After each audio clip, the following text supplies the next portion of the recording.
একে পাকঘৰৰ পৰাই নহয় নতুন বছৰত মন্ত্ৰ এটা শিকি ল'লোঁ। শিকি লৈ না তাৰপিছতে এতিয়া ৰান্ধি থাকোঁতে মনত পৰিলে আপোনালোককতো কোৱাই নাই, কাৰণ সকলো কথাই কৈ দিওঁ আৰু গোটেই বছৰটো মানে সুখত থাকিব পাৰি। এটা লাইনৰ মন্ত্ৰটো কি জানে? সুখটো নিজৰ, দুখটোও নিজৰ। ইয়াত কোনোৱে নাহে, ইয়াত কোনেও লগ ভাগ নিদিয়ে সুখৰ সময়টো দুখৰ সময়টো।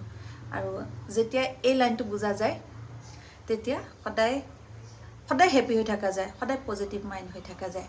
কোনো কাকো মানে সহায় নকৰে, যি কৰিব লাগে সকলো নিজৰ। আৰু এটা লাইন আছে যে কাৰোবাৰ আমুকৰ ইমান হৈছে মোৰ নাই, সেইটো একেবাৰে বাদ দিয়ক। মইতো কিমান আগৰ পৰা বাদ দিলোঁ সেইটো। সিহঁতৰ আছে মোৰ নাই, ইহঁতৰ ইমান সেয়া হৈছে। এতিয়াতো ভিডিঅ' চিডিঅ'ৰ কথা কওঁ, আমুকৰ ইমান ভিউজ হৈছে মোৰ নাই, আমুকৰ ইমানখিনি টকা পায়, ইমান টকা দেখুৱায়, মোৰ একো নাই আহা। সেইবিলাক কথা বাদ দিয়ক। যোনদিনাখনে বাদ দিব পাৰিব ন, সিদিনাখনৰ নিচিনা সুখী মানে নহ'ব। এদিন মই কিবা এটা কৈছিলোঁ যে মোৰ হাঁহিটো মানে আৰু মই সদায় সুখী, এইবিলাকত নাই। কৈছে আপোনাৰ চব আছে সেইকাৰণে আপুনি সুখী।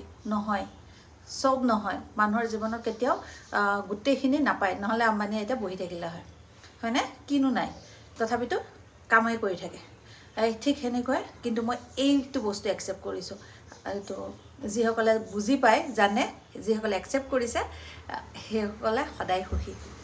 আৰু সেইটোৱে মেইন মন্ত্ৰটো লাইফ। সুখী হৈ থকা, নিজৰ কামখিনি কৰি যাওঁ। বনাই আছোঁ খানা, মন্ত্ৰটো মনত পৰিল কাৰণে কৈ দিলোঁ।